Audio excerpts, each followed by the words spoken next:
seriam as Mini Six, a encarnação dos elementos da harmonia, e a Twilight, a personificação de toda a magia de Equestria.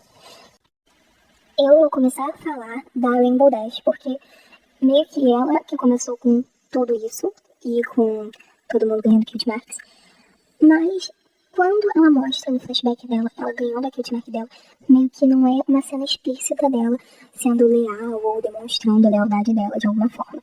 Mas, se a gente for lembrar, ela só tá naquela competição porque ela defendeu a Fluttershy, ou seja, ela estava mostrando um nível de lealdade, a amizade dela com a Fluttershy. Porque ela poderia muito bem ter ficado do lado daqueles dois idiotas e ter começado a zombar da Fluttershy e ia ficar livre, porque depois eles começaram a pegar no pé da Rainbow Dash também. E por isso que teve a competição, que ela ganhou. E depois resultou no arco-íris sônico e na Cute Mark dela. Poderia ser isso, porque ela só ganhou a Cute Mark dela depois que ela ganhou a corrida e fez o arco-íris sônico, que acabou resultando em todo mundo ganhando as Cute Marks de tabela, sabe? E isso também só acontece por conta de quem? Da Fluttershy. Porque se a Fluttershy não tivesse sido, vamos dizer assim, atormentada, a Rainbow Dash não ia ter entrado na competição, não ia ter feito o arco-íris sônico e ninguém ia ganhar Cute Mark nenhuma.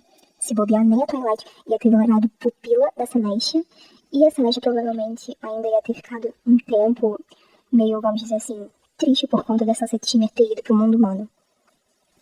Em seguida, obviamente, é a Fluttershy, porque, né, é a ordem mais ou menos que acontece. Não a ordem do episódio, estou falando a ordem de que acontece, vamos dizer assim, na cronologia real do que deveria ter acontecido. A Fluttershy, o dela, além do elemento, mas a Cute Mark dela representa mais ou menos que a bondade que ela tem com os animais, sabe? O jeito que ela entende eles, que ela é compreensiva, mesmo com um urso querendo atacar ela é super de boas. E isso acontece no exato momento em que ela cai na Terra. Ela recebe, na verdade, a bondade de uma centena ou, sei lá, 1 bilhão de borboletas que seguram ela e deixam ela em um terreno seguro. E assim como as borboletas fazem com ela nessa atitude de bondade, né, pra ela não se estribuchar no chão, ela tem um momento de bondade com todos os bichinhos que estavam lá na hora com ela. Porque todos eles se assustam com o arco-íris sônico da Rainbow Dash e ela vai lá, avisa eles, descobre eles que alguns estavam escondidos debaixo da grama e acaba falando que estava tudo bem, que eles podiam sair, que não tinha perigo nenhum. Então foi um momento de bondade pra ela. E eu acho que justamente a Cute Mark dela ser borboletas deve ser justamente por conta disso, né? Porque as borboletas foram os primeiros animais que tiveram esse momento de bondade com ela, sabe? Porque os caras são meio, né, babacas. Eu acho que eles não têm muito amor no coração. Enfim. Agora já é a partir dos terrestres, então acho que já é meio aleatório. Eu vou falar da Pink, porque eu acho que é meio óbvio, né? Mas eu acho uma coisa engraçada que, tipo, a Pink Pie, ela não ganhou a Cute Mark dela no exato momento em que ela sentiu a alegria, que ela sentiu a felicidade. Ela só ganhou a Cute Mark dela quando ela conseguiu fazer outras pessoas sentirem felicidade. Porque se vocês forem ver, assim que ela viu o arco-íris sônico da Rainbow Dash, ela já ficou feliz, ela já abriu aquele sorriso estranhamente enorme da Rainbow Dash, olha, da Pink Pie. E ela queria que todo mundo sentisse aquela felicidade que ela sentiu. Mas ela só ganha a Cute Mark dela depois que ela consegue fazer os familiares dela, que são pessoas extremamente difíceis, sorrirem, dançarem e se divertirem, sabe? Então, conectado aí com o elemento do bom humor. O dela é mais fácil de se conectar na face da Terra, né? Porque, sinceramente, a Pink Pie é basicamente um ser extradimensional, porque ela é difícil de entender. Se ela não fosse a encarnação do elemento do bom humor, ela era, sei lá, filha perdida do Discord. Pelo amor de Deus, não tô falando que isso é verdade. Mas porque assim, gente, Pink Pie é um ser muito além da compreensão humana e My Little Pony. No caso, compreensão Pony, My Little Pony. Aí fica um pouquinho bugada, né? Mas enfim. Enfim, de novo, vamos falar da Harriet, que muita gente acha que ela não devia ser a generosidade. Realmente, a Harriet, ela tem vários momentos que ela não é nem um pouquinho generosa, né? Mas eu acho que é porque ela é muito aquela patricinha, vamos dizer assim. E é bem difícil, realmente, ela ter momentos de generosidade.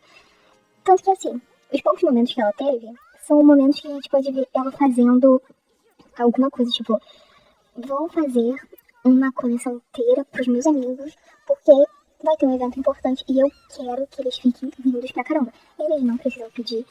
Ela só vai fazer porque ela quer que eles fiquem bonitos. É generoso da parte dela? É. Se eles não gostarem, ela vai ficar chateada, vai ficar com raiva? Vai. Então, é meio controverso. Mas, enfim. Quando ela ganha a Cutie Mark dela, também dá pra ver um momento de generosidade. E eu acabei de perceber que a Cutie Mark dela também tem a ver com o momento que ela ganha as Cutie Marks dela. Opa! Falei tudo errado, olha. A Cutie Mark dela tem a ver realmente com o momento e a coisa que faz ela ganhar a Cutie Mark. Mas é porque quando ela vê aquela pedra cheia de pedras preciosas, ela poderia muito bem ter ficado com aquelas pedras. Tudo bem, ela estava fazendo parte da equipe de decoração dos figurinos da peça de teatro e ela queria deixar os figurinos mais bonitos, ok. Só que ela não precisava colocar todas aquelas joias nos figurinos da escola dela, que não ia ficar pra ela, tá? Ela não precisava fazer isso. Não precisava colocar aquelas joias preciosas no figurino do colégio. E ela colocou. Ela abriu mão das joias, né? Que basicamente a Harriet é maluca por joias. Eu entendo um pouquinho. E, vamos dizer assim, doou tudo pro colégio. Porque com certeza aqueles figurinos ficaram pro colégio e devem ter ficado para várias outras gerações de alunos que devem ter usado aqueles figurinos. E ela ganhou a Cutie Mark dela depois que teve a peça. Depois que todos os amiguinhos dela usaram os figurinos, arrasaram na peça. E a Cutie Mark dela são o quê? São 3 diamantes. E ela encontrou o quê? Joias preciosas. Lá devia ter diamante, devia ter rubi, devia ter safira, devia ter um monte de coisa, gente. Enfim, achei engraçado isso, na verdade, porque eu nunca tinha parado pra pensar. Enfim, de novo. A Applejack, depois que eu percebi isso, eu achei muito bonitinho, na verdade. Porque o da Applejack, eu sempre parei pra pensar e fiquei assim, gente, por que ela ganhou a Cutie Mark dela voltando pra casa, sabe? E por que são 3 maçãs? Eu nunca tinha entendido direito. E aí depois que eu fui pensar nessas coisas, eu fui ver o da Applejack especificamente. E eu vi que meio que assim, ela tava querendo sair dessa coisa tipo, garota do campo, fazenda e tal. Ela tava querendo se enquadrar numa coisa que não tem nada a ver com ela, não tem nada a ver com a família dela, que é aquela garota urbana, aquela garota chique, tanto que ela vai pros tios dela, que são, entre aspas, chiques. Devem ser os tios ricos, né? Mas ela não se encaixa, ela fica fingindo ser uma pessoa que ela não é, ou seja, ela estava mentindo para ela mesma e para as outras pessoas ao redor dela. E quando acontece o arco-íris sônico e aponta basicamente para a fazenda dela, ela percebe que ela tinha que voltar porque o que ela estava vivendo não era a verdade dela, não era o que ela era de fato. E ela só ganha a Cutie Mark dela quando ela chega em casa e abraça a família, que no caso era só a vovó Smith e o Big Macintosh na hora. A Apple Bloom devia ser um bebezinho, ele devia estar dentro do celeiro, enfim. E aí ela ganha a Cutie Mark dela. Quando ela é honesta com os sentimentos dela, quando ela volta pra casa dela, pra verdade dela, e volta a ser quem ela verdadeiramente é. Ou seja, representando elementos da honestidade. E eu achei muito bonitinho porque as 3 maçãs foram, eu entendi que poderiam ser a Applejack voltando e encontrando o Big Macintosh, que é outro Apple, e a vovó Smith, que é outra Apple. Ou então, as 3 maçãs que ela deixou na fazenda, que seria a vovó Smith, o Big Macintosh e a Apple Bloom. Achei muito bonitinho isso. Enfim, de qualquer jeito, eu achei bonitinho. Isso daí, no caso, é uma interpretação minha, porque eu tirei das vozes da minha cabeça isso. Não é confirmado, tá? Mas, quando eu parei pra pensar, eu achei muito bonitinho. Poderia ser muito verdade isso, cara. Enfim, agora a questão que é a Twilight ser a encarnação da magia. E ser, entre aspas, a mais poderosa por ser a encarnação da magia. Eu penso isso por alguns motivos. E um deles é a Árvore da Harmonia ter assumido justamente a forma da Twilight. É uma coisa que sempre me pega, sabe? Porque eu fico assim, cara, por que justamente a Árvore da Harmonia assumiu a forma da Twilight? Ok, a Árvore da Harmonia, vamos dizer assim, era a Árvore da Twilight. Ok, só que antes da Twilight das 26, a Árvore da Harmonia tinha o símbolo da Celeste e da Luna. E qualquer uma das princesas seria confiável, cara. Qualquer uma das princesas podia passar um recado pros Young Six. E avisar, né? Tipo, cara, vocês estão confiando numa pessoa que abriu todas as ideias, sabe? Uma verdadeira psicopata mirim, que tá maluca naquela coisa do... Mas não, foi justamente da Twilight. E eu também acredito que quando a Twilight apareceu na G5, né, naquela, vamos dizer assim, naquele holograma de cristal, eu também acho que foi alguma coisa parecida com o holograma dela da Árvore da Harmonia que apareceu. E não, de fato, uma mensagem gravada da Twilight. Porque poderia explicar a versão dela princesa pônei básica. Porque quando a Twilight cria os cristais, ela tá adulta, sabe? Ela tá princesa no nível celeste, parecida com a celeste no caso. Então não faria sentido ela gravar uma mensagem parecendo uma adolescente, uma jovem adulta, uma criança. Então eu acho que poderia ser isso. A árvore ter ficado com aquela forma, e só com aquela forma, e acabou que todas as outras coisas referentes a isso ficaram daquele jeito também. E isso, no caso, a gente pode dizer que poderia fazer muito mais sentido e eles poderiam confirmar. Por quê? Porque nos quadrinhos de My Hero Pony mostra a Twilight criando os cristais e ela tá adulta. Então, eles poderiam confirmar, né, pra gente praticar a teoria.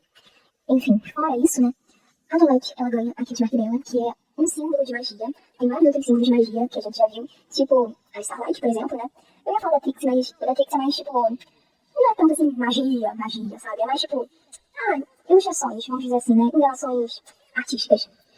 Enfim, o da Twilight, eu acho que poderia ser, realmente, uma versão, assim, mais bonitinha do símbolo original da magia. Porque a árvore da harmonia, ela tem praticamente o mesmo símbolo da Kit Mark da Twilight. E eu acho estranho que, tipo, várias pessoas têm a Kit Mark de magia, porque várias pessoas têm habilidades mágicas, têm muito domínio com a magia. Só que da Twilight ser especificamente muito parecido com a árvore da harmonia, que ela nem conhecia, ninguém, na verdade, conhecia essa porcaria dessa árvore, né? Mas é muito parecido.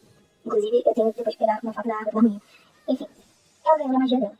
Cara, a Twilight, ela estudava praticamente o mesmo tanto que a Starlight quando ela tava com o Sunburst, por exemplo. E a Starlight, ela conseguia fazer algumas magias básicas que nem a Twilight no mesmo tempo. Vamos dizer assim que elas estavam na mesma idade e elas estavam conseguindo fazer as mesmas coisas básicas. O Sunburst ganhou a Kit Mark dele primeiro, porque ele conseguia ter um nível de magia um pouco mais forte do que a Starlight, mesmo estando na mesma idade. Já a Twilight, ela conseguiu, num surto de magia, depois que ela se assustou com o arco-íris sônico da Rainbow Dash, ela conseguiu fazer com que os pais, os avaliadores da prova dela, flutuassem, transformou um dragão bebê em um dragão adulto, ou seja, uma magia de verdade, que nem a Trixie com o amuleto da unicórnio conseguia fazer, sabe? Uma coisa completamente estranha, que eu acho muito bizarro, que ninguém parou pra pensar nisso, tipo, como é que uma unicórnio, que ainda não tinha Kit Mark, que era, tipo, né, a Vera, minha aluna da Celeste, uma unicórnio, vamos supor assim, de, sei lá, 5 anos de idade, como é que ela fez um feitiço de idade, sabe? Ela deixou os pais mais velhos, tudo bem que ele tava meio que mentalidade de bebê, e meio que ele ficou lá parado, né, parecendo, sei lá, eu acho parecido com um pássaro quando ele se transforma num dragão adulto, um semi-adulto, sei lá. Mas, gente, eu acho que nesse momento, a Celeste, ela sentiu que a Twilight era a encarnação da magia, assim, e por isso que ela puxou a Twilight pra ser a pupila dela. Porque, primeiramente, ver um dragão do nada, adulto, assim, na tua instituição, não deve ser normal. Pelo menos é o que eu penso. Se eu fosse a Celeste, eu não ia achar muito normal. Então, ela viu aquilo, e ela descobre que, na verdade, é maldição de uma garota, ou melhor, uma pony, criança, que nem Kit Mark tinha. Ela deve ter pensado, pô, tá aí, minha futura herdeira. É ela que tem o dom da magia. Vou pegar ela pra ser a minha estudante, não, qual é o nome? Acabei de falar. Pra ser a minha pupila. E a Twilight, depois que ela relaxa, depois que a Celeste faz ela, tipo assim, relaxa, calma, sabe? Tá tudo bem. Ela consegue a Kit Mark dela. Do absoluto nada. Só depois dela, tipo, sabe? Ela tem um som de magia e ela não conseguiu a Kit Mark dela. Foi só a Celeste fazer ela relaxar. Que pronto. Porque eu não sei se alguém notou isso na época, mas eu também não tinha notado, na verdade. Que a Celeste tá na Twilight, conversa com ela e a Twilight está com o flanco branco. Com o branco não, né? No caso tá roxo. Mas tá completamente liso, sem nada. É só ela falar, você vai ser minha pupila. Basicamente isso. Foi basicamente isso que a Twilight chutou. Ela tem um sonho de felicidade, sai voando mais alto do que a Celeste em 9 temporadas. E quando ela cai, tá lá, a Kit Mark dela. Não teve nenhum raiozinho assim mostrando ela ganhar a Kit Mark dela. Não teve nada desse tipo, assim como teve com as outras, né? Tipo uma magiazinha mostrando. Não, simplesmente apareceu lá. E aí eu começo a pensar, que estranho, né? Porque, tipo assim, foi só ela ter uma boa notícia. Ela teve um surto mágico, ela não ganhou a Kit Mark dela, que é literalmente de magia. O elemento da harmonia dela é a magia. E praticamente ela virou a princesa da amizade e da magia, né? Porque assim, a princesa da amizade é um pouquinho forte, né? Já que com algumas pessoas ela teve que usar a força e não a amizade. Enfim, assim, como eu acho, continuo achando, que a Celeste é, vamos dizer assim, uma espécie de encarnação do Sol, vamos dizer assim. E a Luna, obviamente, da Lua. Ou, eu diria, de Morfeu, mas vou falar só da Lua da Noite, alguma coisa desse tipo. Porque eu acredito que elas devem ser, vamos dizer assim, híbridas de raças diferentes de unicórnios. Porque devem ter unicórnios muito mais fortes, que devem ser da raça dos pais delas. E devem ter os mais fracos, tipo da Opaline. E deve ter a Twilight, que basicamente burla o sistema, porque, gente, ela tem que fazer tudo no reino, né? Porque se ela é aluna, tá amado. A pessoa pode estar morrendo na frente delas que elas não vão fazer nada. Elas vão mandar uma cartinha pra Twilight vir resolver. A Cadence ainda faz mais coisas do que elas e ela nem aparece tanto assim no desenho. Coitada, na verdade, né? A Cadence a gente poderia dizer que ela é praticamente uma reencarnação da Princesa Amore, né? Porque a Princesa Amore, ela tinha uma Kit Mark meio de coração de neve, coração de gelo, uma parada assim, porque era tipo um foco de neve. Só que tinha um coraçãozinho assim, tipo, em volta. E sabe-se Deus qual era a habilidade dela e como que ela tinha um porte de unicórnio. Ela não era um unicórnio e continua me perguntando isso todas as noites, sinceramente. Ai, Deus. Ela também deve ser de alguma espécie diferente, uma raça diferente de pôneis, que nem o Rei Sombra. Mas enfim, isso daqui não é vídeo da Princesa Amore. Só tava querendo falar que a Cadence pode ser a reencarnação da Princesa Amore, olha que coisa linda. Então seria por isso que ela herdou o reino de cristal. Porque se parar pra pensar, onde a Cadence morava? Porque ela é uma princesa, ok. Ela é uma princesa unicórnio, foi transformada pela Celeste. E onde ela morava? E praticamente Ponyville virou o reino da Twilight. Praticamente, né? Vamos dizer assim, o castelo da Twilight brotou em Ponyville, ela virou a princesa de lá. E a Games. Campeã da Tiração, e Laguna.